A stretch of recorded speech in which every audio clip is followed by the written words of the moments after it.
내란 속의 아웃 감옥으로 직진 끝장뉴스 특집 계속해서 이어가겠습니다. 이강윤 정치평론가, 류혁 전 감찰관, 최진봉 성공회대 교수님 나와 계십니다. 안녕하세요. 네, 안녕하세요. 네, 교수님께서 20분에 가셔야 된다고 저 하셨죠? 20분에 나갑니다. 그 오늘 네. 먼저 여쭐게요. 네. 오늘 윤석열이 서울중앙지법에 이제 출석을 할 때의 영상을 보니까 아까 이제 감찰관님은 넋이 나간 것 같다, 포기한 것 같다, 반쯤 뭐 이렇게 말씀하셨는데 저는 세상 천사 같은 얼굴로 전 아무 죄가 없어요, 네. 이런 모드로 가는 듯한 느낌이었어요. 교수님 어떻게 보셨는지? 그러니까 저는 사실은 유혁 감찰관님하고 비슷한 느낌을 받았어요. 그러니까 겉으로는 웃고 있지만 불안감이 떨고 있다. 그런 느낌이었어요. 그러니까 세상 천사 같은 얼굴이라고 보신 것도 맞다고 보는데 외형적으로 보여지는 그 부분이 본인의 심경을 그대로 표현한다고 보지는 않거든요. 그러니까 지지자들도 와서 막 소리치고 난리를 쳤잖아요. 좀 그렇게 뭐 본인이 괜찮다는 듯한 태도로 보이긴 했지만 본인도 법률가 출신이잖아요. 어느 정도 예감하고 있다고 저는 보거든요. 기본적으로 그런 상황이기 때문에 상당히 불안감을 갖고 들어갔을 거다. 그리고 이제 아까도 제가 뭐 1부에서인가요? 2부에서 말씀을 드렸지만 기본적으로 본인은 부인하는 정책을 쓸 거라고 생각이 들고, 그런데 이미 본인 밑에서 일했던 사람, 지시받고 했던 사람들은 다 입장을 바꾸고 있잖아요. 그것도 심정적으로 상당히 불안하게 느껴질 거예요. 왜냐하면 같이 말을 해야 본인이 빠져나올 수 있는데 밑에 사람들 입장을 바꾸고 있다고 하면 본인의 말의 신뢰성은 떨어지는 거잖아요. 예. 이미 그게 들려졌고 뭐 그렇다잖아요. 성훈이가 그럴 리가 없는데 이런 말까지 했대요. 그 얘기를 듣고 그 정도로 엄청난 충격을 받았을 그게 거다. 그럼 2차 조사 때 그런 얘기가 오고 간 건가요? 뭐 그게 언론에 보도가 됐는데 언젠지 시점은 제가 잘 모르겠는데 그 얘기를 듣고, 그러니까 변호사가 있을 때는 유리하게 얘기하다가 변호사가 빠져나가면 이제 진실을 얘기하는 이런 상황이 반복되다 보니까 얘기를 들었을 것이고, 그것이 본인한테 상당히 그러니까 어떤 불안감을 조성한 요소가 됐을 거다. 그래서 속으로는 떨고 있을 거다 이런 생각이 들었어요. 예, 박지원 민주당 의원이 네. 뭐 방송 여러 가지 방송에서 인터뷰에서 나도 이제 서울구치소에서 3년을 있었는데 지옥이다. 에어컨 없다. 맞아요. 엄청 더울 거다. 요즘에 37도까지 막 올라가고 그러니까요. 이러는데 얼마나 더울까요? 그러니까요. 그래서 에어컨과 지내는 날은 어젯밤이 마지막이다 이런 얘기를 네, 했거든요. 네. 그래서 서울구치소에 본인이 또 수감이 된 적도 있었어요. 경험을 얘기한 거고, 구치소 중에 서울구치소가 제일 열악해요. 오래되기도 했고 건물이. 아, 그래요? 네, 그래서 에어컨은 당연히 없고요. 선풍기가 있는데 박지원 전 의원, 지금 의원 박지원 의원의 의견에 따르면 그것도 시간제로 돌린대요. 계속 선풍기를? 돌려주는 게 아니고. 그러니까 이게 밤에 열대야 나오면 어떡하냐고요. 25도 넘으면 열대야잖아요 보통. 선풍기를 돌다가 스톱시키면 얼마나 힘들까 하는 생각은 드는데 그건 모르게, 요즘은 이제 열대하니까 바뀔지 모르겠는데 박지원 의원님의 경험을 근거로 말씀을 드리면 선풍기도 시간제로 돌려준다. 계속 24시간 돌려주는 게 아니고 본인이 마음대로 조작을 할 수 없게 만들어놨대요. 그러면 이제 만약에 윤석열이 이제 오늘 들어가게 되면 상당히 힘들지 않을까 하는 생각이 듭니다. 그건 최근까지 법무부에 근무하셨던 법무부는 여러 가지 행정 범위가 있지만 교정 당국도 법무부 주요한 영역 중에 하나인데 네. 지금 박지원 의원 얘기는 한 20 몇 년 전 얘기고요. 지금 현재 설마. 바뀌었어? 아직도 그렇습니다. 그래요? 아직도 그래요? 예, 그런가요? 아직도 조금 나아지지 않았어요? 거실 쪽은 혹시? 에어컨이 있고요. 네. 그 거실에는, 그러니까 수용자 거실에는 에어컨 없어요. 네, 저는 이제 공용 공간에는 에어컨. 우리 최근에 우리 빵에 갔다 온 사람이 여기 없으니까 없어, 우리는. 생생하게 증언해 줄 사람이 없긴 하지만 네네. 안 그래도 박지원 의원 얘기를 듣긴 했는데 그게 한 25, 6년 전 얘기거든요. 정말 저는 예리하십니다. 그 감찰관 하면서 네. 그 거실을 좀 들어가 보고 이렇게 독거소 각 수용자 방들. 예, 수용자 방도 이제 보고 그랬는데 예전보다 안에 뭐 집기라든가 이런 건 좀 좋아지고 그랬는데 사실 그 수용 밀도도 많이 높아졌고요. 예. 그래서 지금 뭐 그 혼거실이 대부분이고 독거실 가는 거는 아주 특혜에 속하는 거고 뭐 독거실에도 에어컨은 나오지 않습니다. 아무튼 뭐 117년 만에 최고 염천이라고 하니까 네. 제대로 좀 느껴보길 바라고 선풍기 고마운 줄 이렇게라도 알아야겠죠. 에어컨 없는 거 확실하죠? 에어컨 없습니다. 네, 에어컨이 알겠습니다. 있는 곳은 그 병사동이 있습니다. 병사동. 몸이 안 좋은 아픈 사람들이 사람. 가는 데가 있거든요. 거기는 에어컨 있어요. 근데 윤석열은 네. 이제 박근혜 같은 경우에도 사실 독방 사용하고 막 침대도 바꿔주고 이랬거든요. 지난번에도 침대도 잠시 사주고. 독방에 있었죠. 네, 그럼 이번에도 그런 거 아닌가 이런 얘기도 또 나와요. 그럴 가능성이 꽤 높아 보입니다. 네. 방 배치 이런 건 기본적으로 구치소장. 기본적으로 독거실 같은 경우에는 이 범죄의 특성이라든가 이런 걸 봐가지고 구치소장 정권입니다. 네, 근데 그렇죠. 지금 윤석열 씨 같은 경우에는 뭐 어찌되었든 간에 이 본인의 그 뭐 지위라든가 이런 걸 놓고 볼 때 독거실 수용은 뭐 확실해 보입니다. 예. 지위가 다 박탈이 됐으니까 이제 그냥 이제 범죄인 윤석열 그럼요. 개인 혼거실에 근데 여러 명 같이 하면 아마 저 본인이 맞지 않겠습니까? 본인이 거기서도 뭐 이렇게 또 뭐 내가 윤석열이야 이러다가 이게 뭐 그걸 다 인정해 줄 사람도 없고 괜히 그 교정본부에서 이 뭐 맞도록 뭐 뒀다고 방치했다고 관리하기가 힘든 리스크가 점이 있겠네요. 예. 그래가지고 그리고 뭐 예전 전직 대통령들이 다 혼자 있었으니까. 네. 네. 어딜 가나 참 말썽은 말썽입니다. 예. 오늘 이제 구속영장 심사가 이루어지고 있고 조금 전에 8시까지 1시간 저녁 식사 때문에 휴정을 했습니다. 15분 정도 이제 재개된 후인 것 같은데요. 오늘 구속영장에 총 5가지 범죄 사실 8개 혐의가 있다고 적시되어 있다고 되어 있어요. 네. 지금 잠깐 우리 세 분이 그 혐의들을 좀 나눠서 설명을 해주시면 좋을 것 같습니다. 먼저 네. 평론가님부터. 우선 제가 한 2가지 말씀드릴까요? 예. 총 5개 특검은 5개를 적시했고요. 우선 국무위원들의 심의를 방해했다. 지금 뭐 특검이 좀 더 꼼꼼히 조사를 해보니까 5분은커녕 실질적 회의 시간은 2분 정도에 불과했다. 예. 이건 회의라고 할 수 없는 것이죠. 그 한덕수 전 총리도 국회 등 여러 곳에서 답변할 때 절차를 불비했다라는 괜히 어렵게 폼 잡는 말인데 제대로 못 지켰다. 식과 절차에 문제가 있는 국무회의라고 볼 수 없는 것이었다라는 건데 특검 출범한 지 얼마 되지 않아서 초단위로 CCTV 다 분석했다는 거 아닙니까? 네. 그랬더니 실질적인 회의 비슷하게 회합 정도로 볼 수 있는 게 2분밖에 안 되기 때문에 그 자리에 참석한 국무위원 누구도 뭐 문제점을 개진한다거나 의견을 밝힐 기회조차 없었다. 그래서 그들의 권익이 사실은 침해된 거다. 뭐 이렇게 보는 거고요.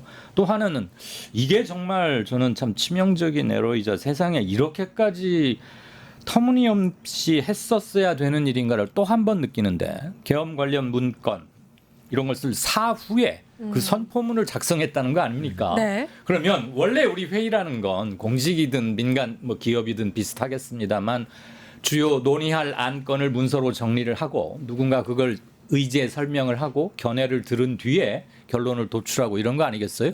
그런데 2분 만에 얼렁뚱땅 해놓고 그 선포문도 사후에 만들었다는 거예요. 그 전에 개인적으로 뭐 한덕수 총리와 당시 총리와 누구죠?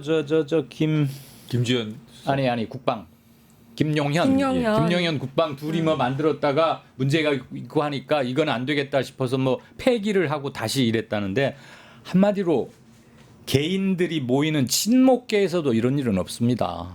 이런 일이 버젓이 벌어졌네요. 이거에 대해서 윤석열 피의자는 작성을 지시한 바 없다라고 발뺌하고 있는데 전혀 앞뒤가 별로 맞지 않는 가서 닿지 않는 얘기 같습니다. 예, 국무위원회 심의를 방해하고 사후 성포문 작성한 것까지 정리를 해주셨고 교수님. 네. 그다음에 체포 방해 지시인데요. 이거는 특수 공무집행 방해예요. 왜냐하면 합법적으로 발부된 체포 영장을 저지하라고 얘기했잖아요. 체포를 저지하라고 지시를 했고 그 지시 가운데 한 명한테 한 게 아니라 많은 사람이 왔잖아요. 그래서 특수 공무집행 방해가 되는 거거든요. 이 법안이 있고 그다음에 직권남용이에요.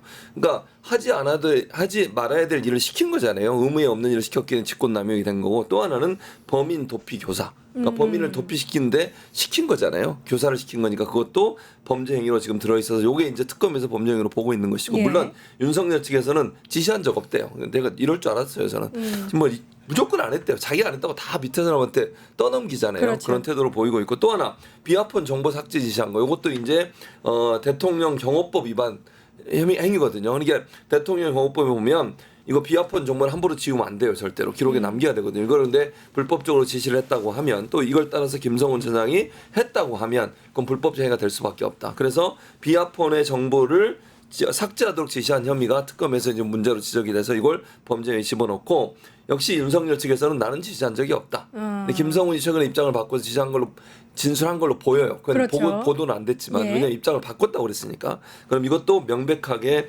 범죄 행위의 하나로 포함될 것으로 생각이 됩니다. 예. 교수님 가셔야 되죠 지금. 네, 예, 그렇죠. 네. 가야 되네요. 그러니까. 죄송합니다. 안 보내면 안 가시나요 혹시? 그거는 아니고. 아니 그래도 죄송합니다. 고생해 주셔서 너무 아니, 무슨 감사하고 말씀. 예. 저희 방송 좀 자주자주 나오시는 알겠습니다. 걸로 그러겠습니다. 끝장뉴스 이제 나오시는 거죠? 교수님? 알겠습니다. 뉴인사만 나오지 마시고 알겠습니다. 끝장뉴스. 알겠습니다. 그럼 교수님 네. 여기서 보내드리겠습니다. 네, 감사합니다. 네. 네. 지금 저희가 5가지 범죄 사실 8가지 혐의 중에서 비화폰 정보 삭제 지시까지는 짚었고요. 계엄 관련 허위 공보 이게 이제 외국 언론에 뭔가 네, 이제 네. 허위 사실을 공보하도록 예. 지시한 거 전달한 거죠. 예, 먼저 이제 죄명을 직권남용으로 특검에서 했는데 이게 참 윤석열 씨 이쪽 입장에서는 좀 뭐 여러 가지 생각이 들 겁니다. 윤석열 이 시초에 옛날에 검사 생활을 할 때 좋아하던 죄명 중에 하나가 직권남용이거든요. 이 직권남용으로 참 여러 사람들을 많이 기소했고 무죄도 많이 받았습니다. 예. 근데 이 직권남용이라는 죄명이 자기가 결국 그 죄명을 자기가 이제 의율에 대해서 영장 청구된 걸 보고 생각이 많을 것 같은데 이게 지금 직권남용이 어떤 것인가 하면 이 사실 이건 내란 행위 아니겠습니까? 계엄 선포 같은 경우 내란 행위고 어떻게 보면은 뭐 국민을 상대로 한 뭐 반란이라고 볼 수 있는데 그런 행위를 마치 정당한 것이었던 것처럼 그리고 이 제대로 된 뭐 대통령의 권한 행사인 것처럼 가장을 해서 외국 언론에게 홍보하라고 지시를 내렸다는 거죠. 사실 그런 지시는 부당한 지시이기 때문에 이 언론 이 비서실에서는 이런 명령을 따를 이유가 없는 겁니다. 그런데도 불구하고 그런 부당한 지시를 해가지고 그 아래 직원들로 하여금 의무 없는 일을 하도록 했다. 이런 것을 이제 특검에서는 직권남용으로 구성한 것이고, 예. 이 전반적인 내란 행위 성격이라던가, 그 다음에 그 내려보낸 그 지시 사항이라던가 이런 거를 비춰보면 직권남용을 의율하는데 큰 문제가 없어 보입니다. 윤석열 씨가 예전에 기소했던 것과 다르게. 다만 중요한 것은 그 윤석열 씨는 역시 이 사건에 대해서도 자기는 뭐 입장을 작성하라고 했지. 그 내용에 대해서 구체적인 가이드라인을 준 것은 아니다. 이렇게 부인하고 있는 것인데요. 결국 본인 진술로 재판하는 거 아니고 뭐 다른 사람들 진술을 가지고 혐의를 입증하는 거니까 빠져나가기는 좀 어려워 보입니다. 예. 오늘 8시부터 네. 류 선생님께서 아주 뭐 정통하고 해박하게 설명을 해주셨지만 시청자분들 이해를 하나 돕기 위해서 예. 제가 어디서 주워 들은 얘기를 한마디 전해 올리자면 잘 아시겠지만 대개 정치 목적의 수사거나 뭔가 기획이나 의도를 갖고 지금 윤석열 특수부 시절 얘기를 주로 하는 거예요. 그럴 때 직권남용으로 되게 많이 걸어서 넘기곤 하는데 예. 어떤 법조 전문 기자가 이게 한 2년 전에 제가 들은 얘기인데 최근 20년간 직권남용으로 기소를 해서 검찰이 네. 그러니까 윤석열 정부 취임 전부터 한 20년 다 취합된 거죠. 직권남용이 유죄가 나온율이 21.4%밖에 안 됐답니다. 5분의 1밖에 안 된다는 네, 거죠. 약간 10건 직권으로 기소하면 2건 정도만 유죄가 나왔고 나머지는 대부분 다 무죄였는데 검사들이 피의자를 뭐 모멸감 또는 뭐 매장 또는 작사를 내기 위해서 애매할 때 증거가 확실치 않거나 할 때 되게 이런 걸 많이 걸곤 했다라는 어느 기자의 리포트도 있긴 했었어요. 네. 그랬군요. 근데 요번은 이제 뭐 이건 확실히 다르게 의율이 예. 되겠지만 뭐 어쨌든 간에 이 직권남용이라는 죄명이 윤석열 입장에서는 입장 한번 바꿔서 생각해봐. 뭐 이런 그 당하는 입장이 얼마나 괴로웠겠어. 네. 뭐 이런 그 분명히 본인이 이걸 느껴야 될 텐데 그걸 느낄 사람은 아닌 거죠. 네. 그리고 제일 많이 써먹었던 검사 윤석열 아닙니까? 맞습니다. 직권남용으로. 네, 그거 틀림없습니다. 네. 이제부터 본인이 당할 시간입니다. 예. 저희 생각이 많을 겁니다. 서울중앙지법에 나가 있는 뉴스토마토 김태현 기자가 방금 전해 왔는데요. 특검 쪽에서 곧 끝날 것 같다 심사가라고 전했고요. 최후 진술 중이다. 라고 이야기를 했습니다. 아직 이제 확실한 것은 아닌데 특검 측에서 저희 기자가 들은 이야기를 전달해 드렸습니다. 곧 끝날 것 같다. 최후 진술 중이다. 이렇게 얘기했다고 하는데요. 보통 이제 영장 실질 심사 때 최후 진술은 각각 몇 분 정도씩 하나요? 뭐 경우에 따라 다르긴 합니다만 이 경우 같은 경우에는 뭐 윤석열 씨가 얼마나 본인의 입장을 장황하게 설명하느냐 거기에 달려 있지 않은가 싶고 윤석열 씨 특위 걸 보면 아마 한 30분 이상은 걸리지 않을까 이런 생각 해보네요. 9시 예. 전후로 끝나지 않을까 싶습니다. 네. 그러니까 조금 전 8시에 심사가 재개가 됐고 지금 25분 경에 기자가 이렇게 전달을 해줬으니까 재개된 심사에서는 추가로 뭔가 의견 진술을 하기보다는 최후 진술부터 시작한 건가? 네, 마지막 아마 최종적인 입장을 각자 정리해서 진술하고 예. 이제 마무리 지으려고 하는 것 같습니다. 근데 최후 진술을 하더라도 그 판사가 직권으로 본인이 궁금해하는 점에 대해서는 또 질문을 할 수도 있거든요. 그렇기 때문에 조금 시간이 더 걸릴 수도 있습니다. 예. 예. 사실 오늘 댓글들을 보면요. 네. 몇 시에 구속영장이 발부될 것인가에 대한 관심이 제일 많습니다. 구속영장 실질 심사하는 날은 실질적 최고의 관심사는 그거죠. 그러니까요. 일단 구속 여부일 예, 것이고 예. 두 번째는 왜 꼭 밤에 새벽에 해 기사 쓰기들 좋아하고 우리 잠 못 자게 이러는데 사안의 중대성이나 뭐 이런 거에서 국민정서법으로만 하지는 않을 테니까요. 영장 전담 판사는 뭐 기본적으로는 팩트에 의해서 하는 것이긴 한데 그렇고 윤석열 씨는 워낙 말을 많이 하는 사람이잖아요. 예. 뭐 오늘 어떨지 모르겠습니다. 아마 뭔가 중대성을 느끼고 한다면 사실 이걸로 지금 일반 형사재판법정에서 진행되고 있는 내란 혐의 재판이건 특검의 이 기소건 간에 유죄가 나오면 내란죄는 딱 하나밖 사형과 무기징역밖에 없잖아요. 그렇습니다. 중형입니다. 어떻게 예. 할 수가 없잖아요. 네, 이미 딱 정해져 있기 때문에 네. 그리고 그거에 반해서 또는 그걸 어겨가면서 낮추거나 할 수는 없는 거 아닙니까? 네. 그렇다고 보면 자기가 저지른 죄의 중대성과 엄혹성을 누구보다도 잘 알 텐데 그동안은 뭐랄까요? 지금 3월 8일 날 석방됐었죠. 예, 맞습니다. 넉 달 됐죠. 네. 제가 뭐 저도 간접 경험이 좀 있습니다만 다시 한번 들어가려고 하면 처음 들어갈 때보다 몇백 배는 더 힘들고 싫고 죽을 맛입니다. 간접 경험을 하셨다고요? 그냥 그 정도 하고 넘어가죠. 그런데 지금 이게 유죄가 나와서 기소가 되고 유죄가 나온다면 자기에게 내려질 형량은 빤하기 때문에 그것이 갖는 간담 서늘함 정도가 아니고 위중성 같은 건 충분히 느끼리라고 보고요. 그런데 하여튼 말이 많은 사람이다. 일테면 일례로 4월 4일인가 헌재에서 탄핵 심판 최종 결정하는 날, 그 직전 심리 때 마지막 심리 때 67분을 무려 혼자 자기 발언을 했어요. 최후 진술을. 그렇습니다. 67분. 예, 맞습니다. 예. 아, 말이 그렇지 67분 그 어마어마한 겁니다. 당시 헌재 재판관들이 그걸 그냥 끝까지 용인을 하고 했으니까 발언이 됐는데 글쎄 오늘 영장 실질 심사 일단 비공개고요. 예. 어떤 분위기일지 우리가 추론하는데 그렇게 어렵지는 않겠지만 뭐 기본적으로 말이 많은 사람이긴 할 거고 그거 듣고 나서 판사의 기록 검토와 재반 것들을 하면은 그래도 꽤 늦어지지 않겠어요? 심리는 9시경에 자정은 넘어야 되겠죠. 글쎄요. 자정은 예. 넘어야 될 것 같습니다. 자정은 그래서- 넘어야 될 것 같고 사실은 말씀하신 것처럼 그렇게 뭐 장광설을 늘어놓겠지만 지금 제일 뭐 윤석열 입장에서 제일 효과적인 방어 전술 이런 거라면 말을 아끼는 거. 네. 그다음에 한 가지는 판사 앞에서 읍소하는 겁니다. 내가 모든 재판을 다 출석하지 않았느냐. 그리고 특검도 뭐 시간 바꾸니 이랬지만 결국 특검의 요구에 다 따르지 않았냐. 앞으로도 재판 열심히 나가겠다.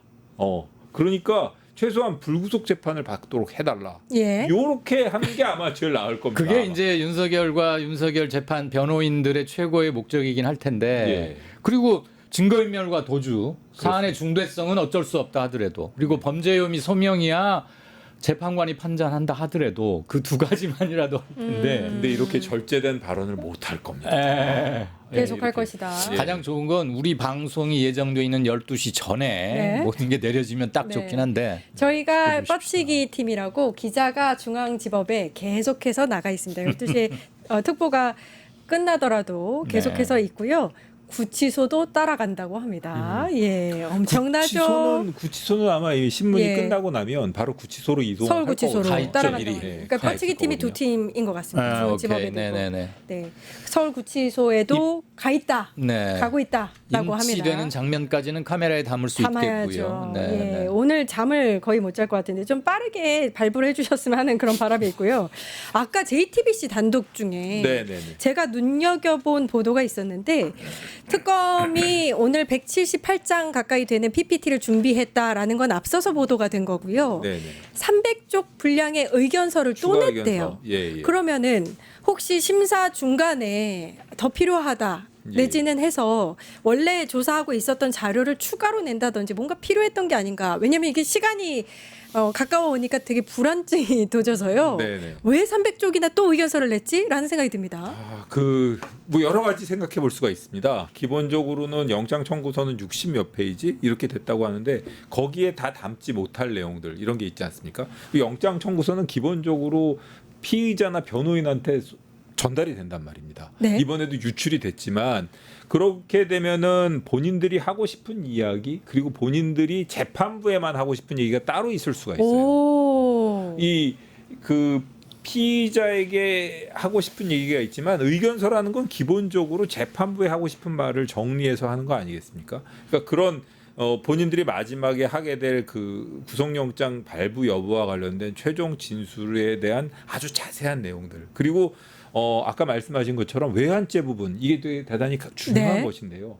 이 외환죄 부분이라는 것은 사실 이 구속을 할 때 보면 지금 현재의 구속을 하려는 범죄 사실도 중요하지만 이 구속을 요 사실로도 해야 되지만 추가로 여죄가 많다. 그리고 공범이 많다. 공범에 대한 그 수사도 필요하다. 이런 경우에는 그런 부분을 의견서에 적시하는 경우가 있는데 이번에 외환죄나 그다음에 지금 외환죄 얘기를 가만히 들어보면 조사해야 될 사람들이 너무 많아 봐요. 네네. 이런 사람들을 다 조사하기 위해서는 주된 사람 예. 그런 그 주요 그 관련자들에게 얼마든지 진술을 강요하거나 진술을 회유할 가능성이 있는 윤석열에 대한 구속이 필요하다는 것을 면밀하게 아주 자세하게 정리를 해서 작성했기 때문에 한 300쪽 정도의 추가 의견서가 필요하지 않았나 이런 생각이 듭니다. 그러니까 전략적으로 앞서서 공개하지 않고 그럴 수도 있습니다. 뒤에 판사에게 직접적으로 300쪽 분량의 의견서를 나중에 냈을 그렇습니다. 수도 있다. 전략적으로. 나중에 낼 수 있습니다. 그리고 뭐 추가로 이거는 뭐 이렇게 재판을 하기 전에 이렇게 뭐 증거 목록을 내고 그 이후에 증거를 추가로 내기 위해서는 뭐 재판부의 허가를 얻는다든가 이런 절차와 달라서 그냥 뭐 추가로 계속 영장 청구 시점부터 시작해서 그 이후에 추가로 나중에 신문 일시까지 추가로 발견된 점 조사가 예. 된 점이 있으면 그 자료도 추가로 낼 수 있는 거니까요. 네. 뭐 그런 차원에서 냈을 수도 있습니다. 그리고 아마 이런 점도 고려가 됐을 것 같아요. 내란 특검이 정식으로 출범한 지 아직 그렇게 오래되진 않았고 내란 특검의 수사가 본격화됐다고 할 수는 없잖아요. 밑그림을 그렸고 몇 네네. 가지 우선 혐의가 명백한 거에 대해서 영장을 칠 수 있는 것을 5가지로 아까 세 그렇습니다. 명이 네, 그렇습니다. 나눠서 5가지로 일단 또박또박 하나씩 타이틀을 지어서 할 뿐 앞으로 수사는 충분히 더 이루어져야 하는 것이고 그렇습니다. 그 과정에서 피의자의 신병 확보와 구속 수사를 하겠다는 것이겠고요. 네네. 또 하나는 내란 특검이지만 외환 부분은 예. 그동안 내란 형사 재판에서도 거의 이루어지지 않았어요. 맞습니다. 수사 자체가. 예. 그러니까 말하자면 외환 부분으로는 아직 밥을 지을 단계도 못 되었다는 얘기예요. 쌀 씻고 있는 단계고 가끔 이제 쌀 씻다 보니까 뉘도 나오고 커다란 돌멩이도 나오고 막 이러고 있는 거 아닙니까? 그래서 이 부분에 대해서도 당연히 내란 특검은 수사가 이루어지겠죠.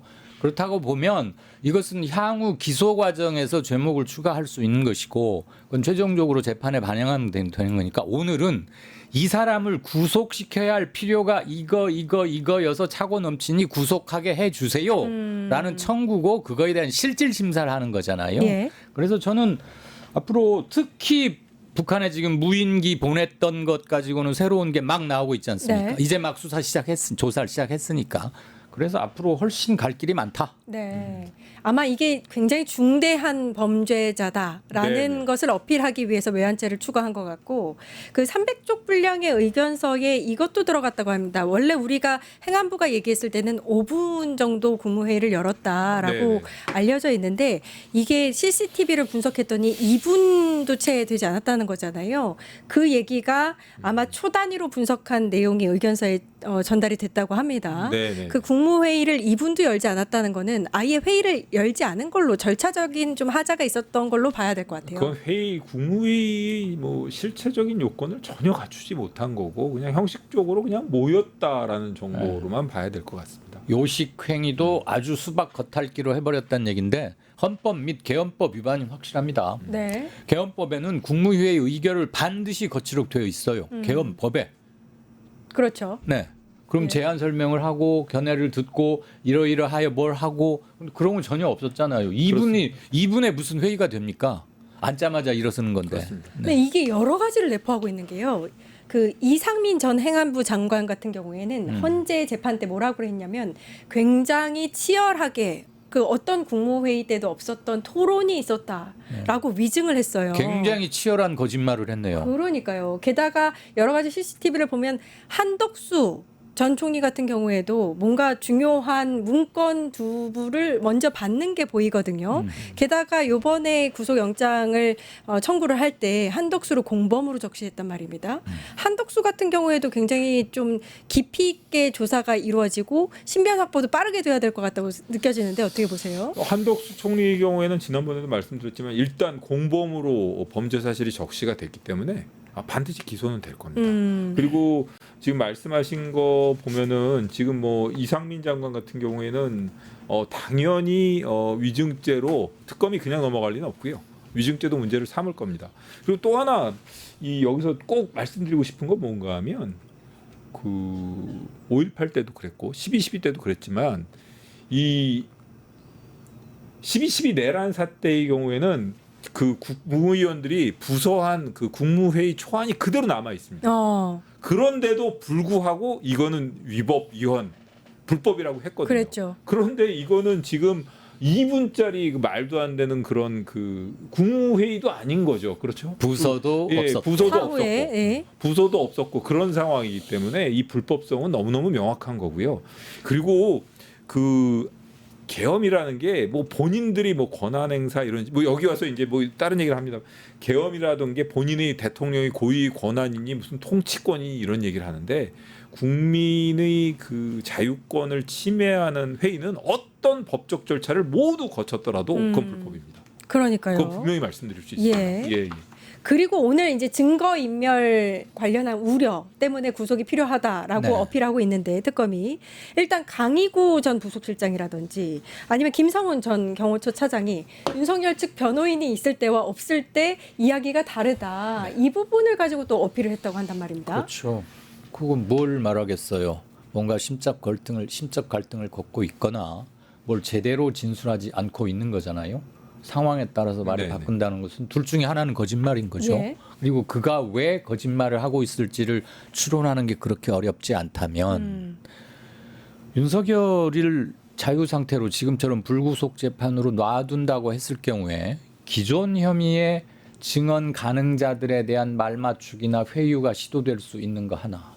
두 번째는 외환 부분으로 소환이 명백해지거나 소환 가능성이 있는 사람들이 있지 않겠습니까? 그렇죠. 지금 기존의 한덕수 총리를 비롯해서 유명한 장차관들 얘기들은 우리가 다 나왔고 외환 부분은 이제 막 수사 시작 단계인데 국방부 쪽이나 지금 무인기 보낼 때 제대로 개선을 밟지 않고 대통령의 뜻이라 그러면서 누구에게만 특별 미션을 주듯이 하면서 했다는 거 아니에요? 그렇습니다. 그런 사람들에 대해서 메시지를 전하거나 전화를 할 수는 없으면 사람을 시켜서 오게 하거나 만나게 해서 이런 식으로 말을 맞출 가능성이 농후한데 그렇잖아요. 예, 예. 그걸 사전에 특정해서 그들의 신병을 격리하거나 그럴 수는 없는 거. 그러기 위해서 구속을 하는 거 아니겠습니까? 예. 그렇습니다. 그렇기 때문에 이건 명백한 빼도 박도 못합니다. 그냥 쉽게 말하자면. 이게 구속이 돼야 하는 이유 중에 하나가 지금 윤석열 같은 경우에는 증거인멸도 있지만 여러 가지 뭐 이제 사람들에게 그 자기 지지자들에게 메시지 형식으로 자꾸 이 여론을 조장한단 말이에요. 그렇습니다. 유튜브를 통해서도 하고 있고요. 나쁜 영향을 끼치고 있죠. 예. 사실은 뭐 이 대통령까지 했다는 사람이 사실 대통령을 떠나서 그 대한민국 역사상 이렇게까지 법치주의 질서를 부정하고 법치주의에 해악을 끼친 사람이 있나 싶습니다. 이렇게까지 법치주의 어떤 제가 사실은 뭐 한 그 95년에 사법연수원 들어갔으니까 딱 30년 됐는데 제가 봤던 어떤 피의자나 피고인들보다도 제일 법 질서를 존중을 안 한다고 보시면 되고 가장 치사하다고 보시면 돼요.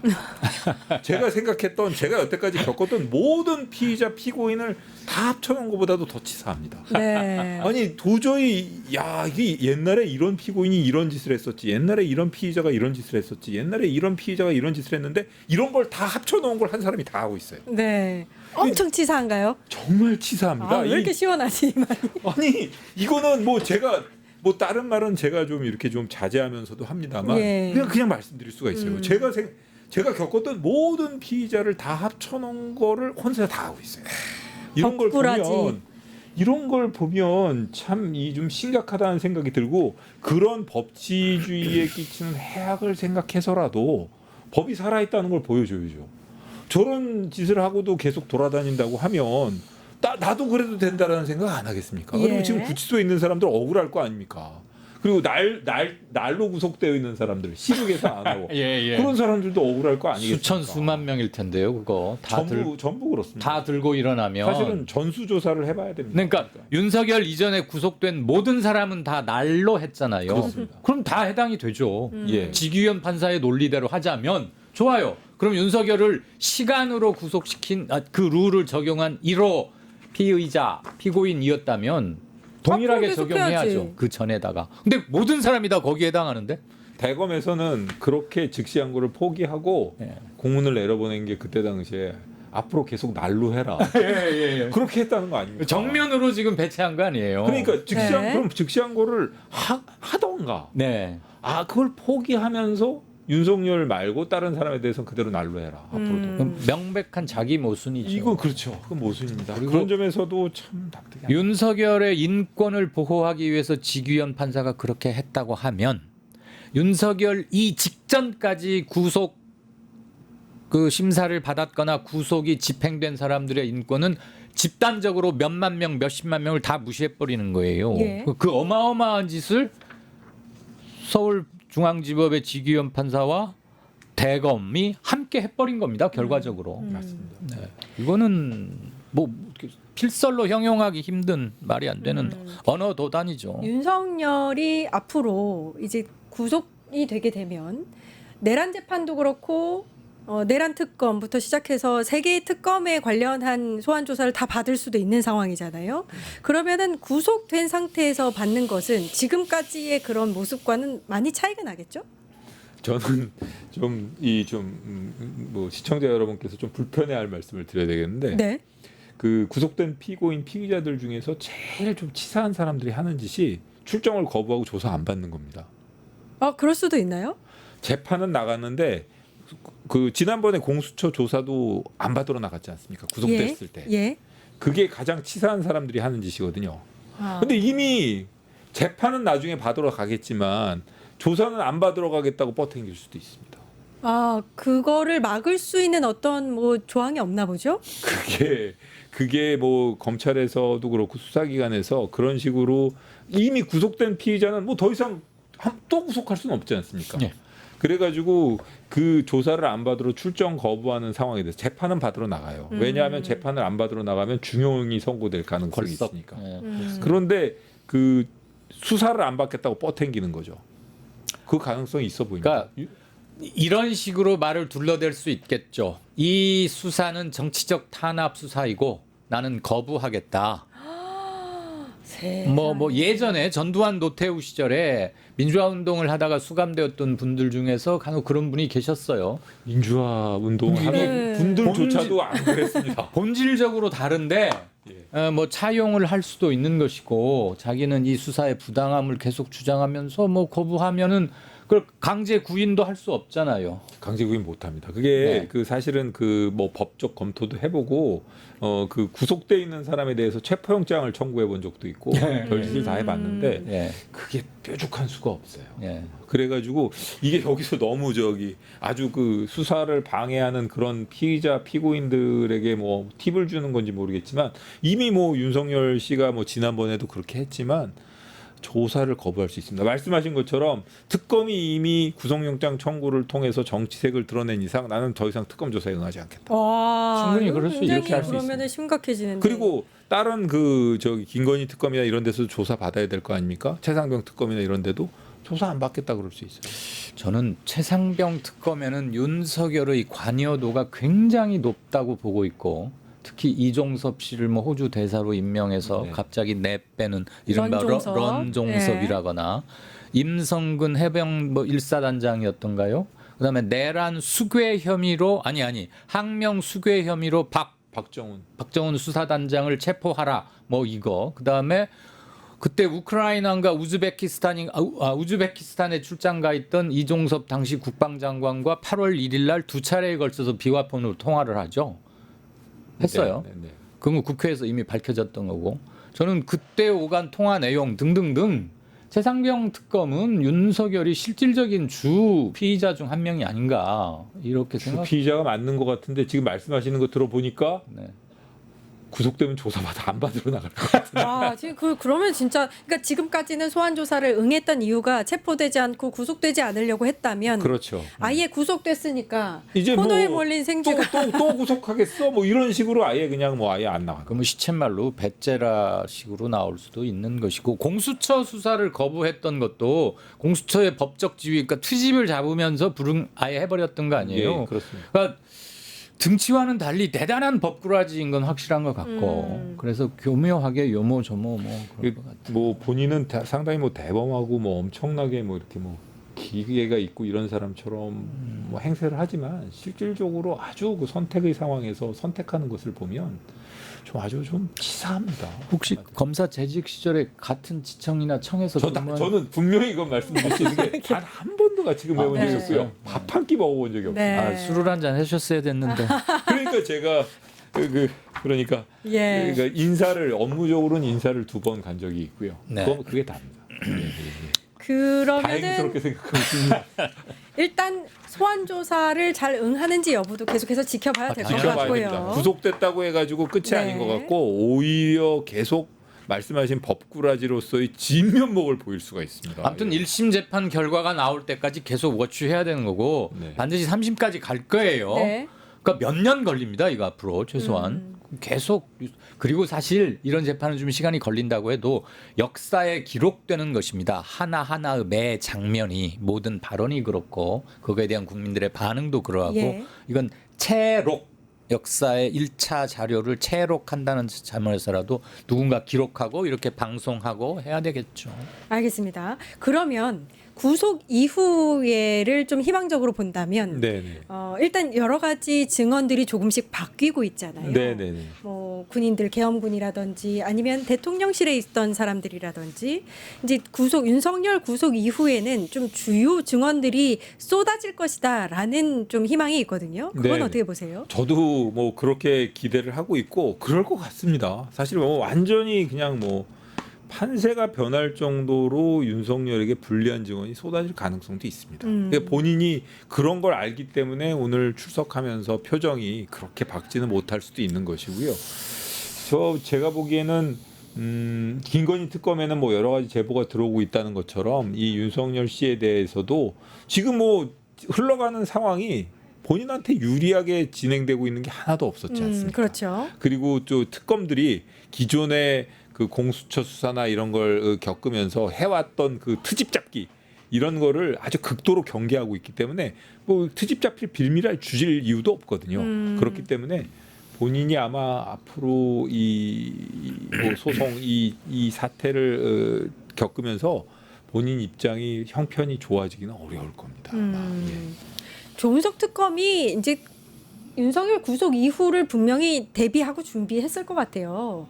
뭐 이렇게 지금 감찰관님이 말씀하신 대로 소환 조사에 제대로 응하지 않을 가능성도 있을 거라는 걸 좀 대비했을 것 같고, 그 다음에 여러 가지 주요 증언들이 나와야 할 사람들의 리스트를 뽑아놓고 구속 당연하지. 이후에 다시 만나서 소환해서 조사를 이루어질 것 같은데, 주요 증언들을 뽑아내야 되는 그 혐의들이 또 뭐가 있을까요?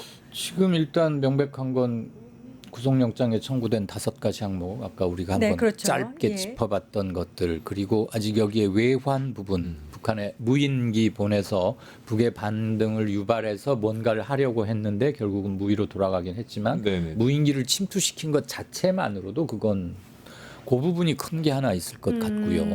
글쎄요, 내란 특검에서 또 짚을 게 뭐가 있을까요? 주요 큰 줄기를 따라서 수사를 해 가다가 여죄 비슷하게 새로 이쪽에도 동굴이 하나 있었네 하는 것을 발견할 가능성도 있습니다. 뭐 남아 있기야 하겠지요. 관련 워낙 범죄가 있을 수도 있고 네. 아까 그 김종대 의원님 말씀하신 것처럼 처음에 그 검찰이나 왜 민간 수사기관을 뭐 보내서 포렌식 하는 걸 도와주겠다. 예, 성관이. 그렇죠.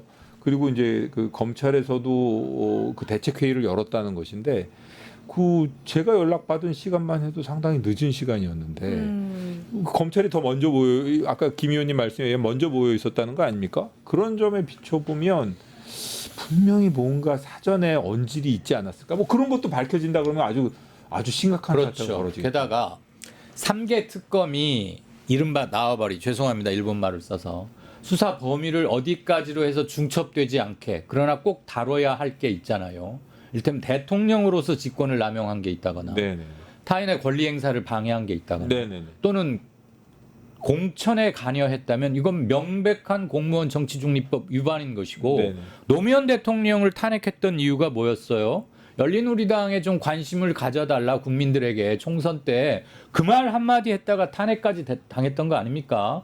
그런데 공천에 관여한 것은 노무현 전 대통령의 열린우리당 관심 촉구 발언의 몇백 배 되는 직접적인 정치 개입이잖아요. 그건 이미 육성으로 공개가 됐던 것이고, 그게 지금 뭐 당시가 5월 8일인가 대통령 취임하기 하루 전이어서 아직 대통령이 아니기 때문에 네네. 취임하지 않았으니까 공무원의 정치 중립을 위반이다 아니다 또 지루한 뭐가 시작이 되겠지만, 당선인이라고 하고 이미 국가 권력이 작동을 해서 그에게 경호와 무엇을 하고 급여가 지급이 되고 하는데 공무원 신분인 건 뻔하지 않겠어요? 네. 저는 그냥 무식하게 그런 생각을 합니다. 근데 이 심플하고도 당연한 게 국민들 대다수의 감정인 것 같고, 그래서 그러면 그것을 어느 특검에서 다룰 것인가의 범위도 남겠죠. 그럼 내란 특검이라고 하면 우리가 12월 3일 그날 밤부터 비롯된 며칠간의 불법 계엄 내란에 관한해서만 국한할 것인가?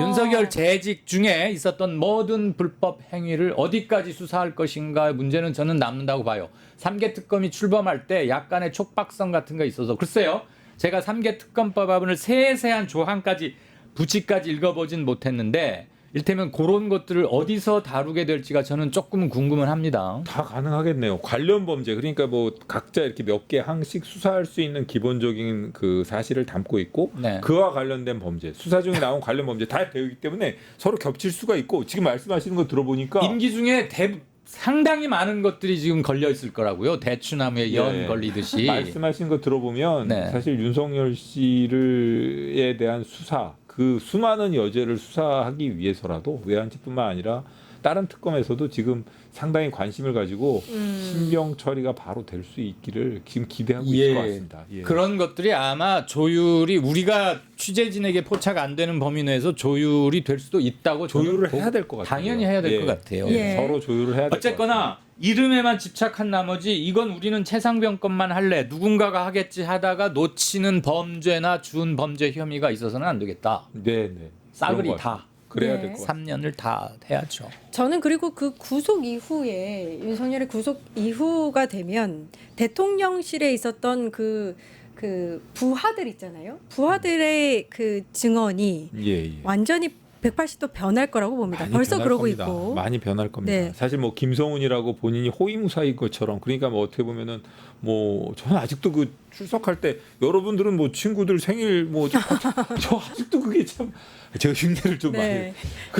그거 아직도 참 도저히 납득이 안 가거든요. 그리고 그 김성훈 차장이 했다는 여러 가지 그 일들 이런 걸 보면 야 이런 사람이 다 있나? 이 사람은 너무 그 윗사람의 말이라면 그냥 따르기만 하는 사람이다 보다 이렇게 생각했는데 지금 구속되고 나니까 완전히 바뀌지 않았어요. 네. 그런 걸 보면 지금 그러지 않아도 윤석열에 대해서 그렇게 좋은 생각을 안 가지고 있었던 이런 사람들은 지금 앞으로 여러 가지 얘기를 할 것이고 그 조은석 특검이 그 팀이 그 특징이 그런 점을 딱 캐치해가지고 아 이게 조사를 하면 또 다른 추가 혐의가 되겠다 이런 걸 파악하는 능력이 빠르거든요. 그리고 네. 예, 괜찮습니다. 그렇기 때문에 이거는 뭐 앞으로도 무궁무진하고 수사기관 내에서 수사하기 위해서는 아마 열심히 빨리 해야 될 것 같습니다. 예. 우리 지금도 그 TV 중계 장면이 선연한데 한남동에서 문 안 열어주고 저항하면서 예. 실질적인 공권력에 명백히 도전하고 정치적 내전을 부추기는 듯한 체포영장 불응하면서 네. 그렇습니다. 여러 날 지속됐잖아요. 그래서 왜 수사관들이 갔다 허탕치고 내려오는 장면하고 사람들 막 분노하고 그랬는데 거기 보면 특수공집방, 특수공무집행 방해인 예. 거예요. 알다시피 특수자가 들어간 거니까 도구나 무언가를 가중의 사용해서 위력 또는 흉기, 예. 흉기, 뭐 둥근 철조망이었던가요? 그리고 차를 이용해서 벽을 네, 만들고 뭐총 뭐 이런 거. 총을 경호원들에게 총을 집총하게 함으로써 응사 또는 응전의 의지 같은 것도 내비치고 네. 이러니까 지금 특수 공무집행 방해가 된 예, 거잖아요. 그렇습니다. 예. 그러면 그때 그 모든 며칠 동안의 일련의 과정들 우리 생각나죠? 은바 교정들이 밤 비 오는 거 밤에 아유, 그러게 며칠 말입니다. 밤샐 예. 때 한남동 공관에서 그렇게 한 거가 경호처장 마음대로 그렇게 했겠습니까? 당연히 보고를 했고 대통령에게 윤석열에게 당시에 이렇게 처리하려고 한다.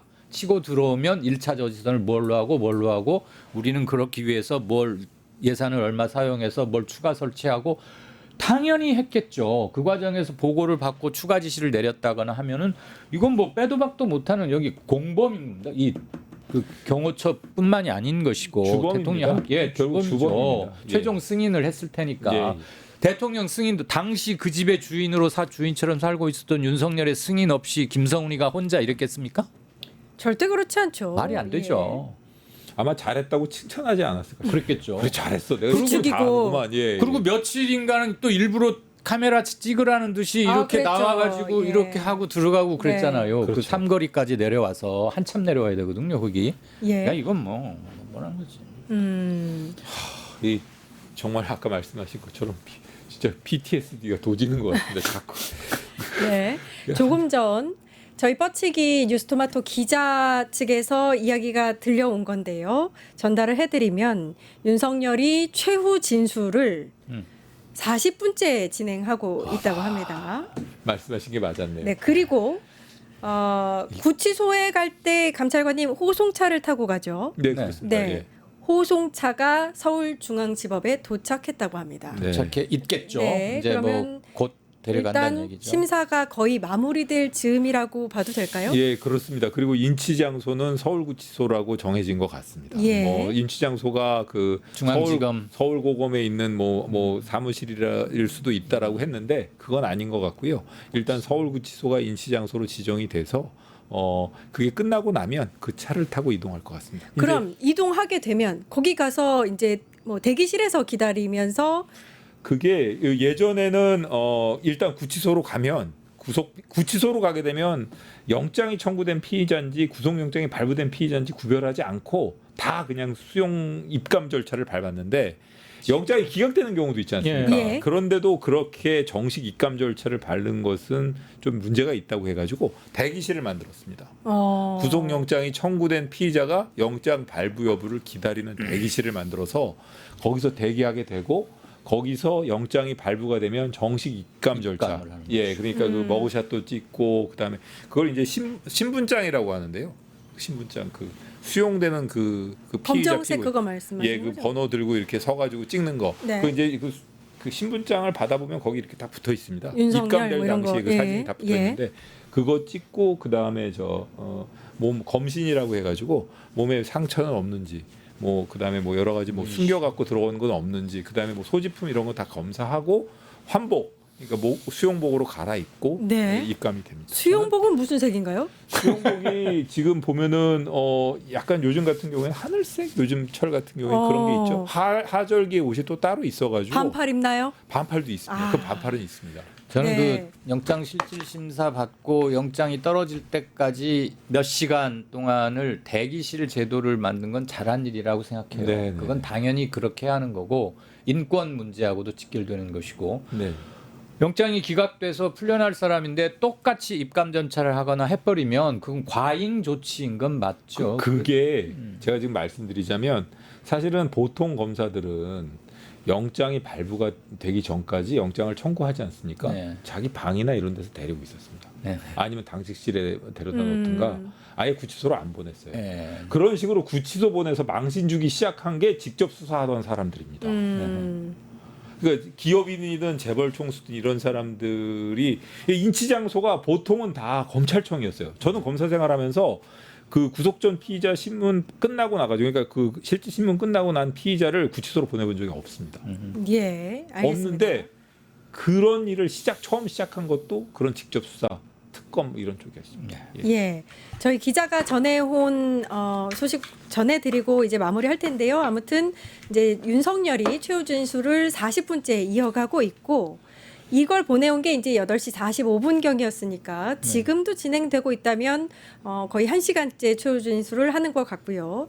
서울중앙지법 앞에 호송차가 도착했습니다. 이제 심사가 끝나고 나면 경기도 의왕시에 있는 서울구치소로 이동하게 되고요.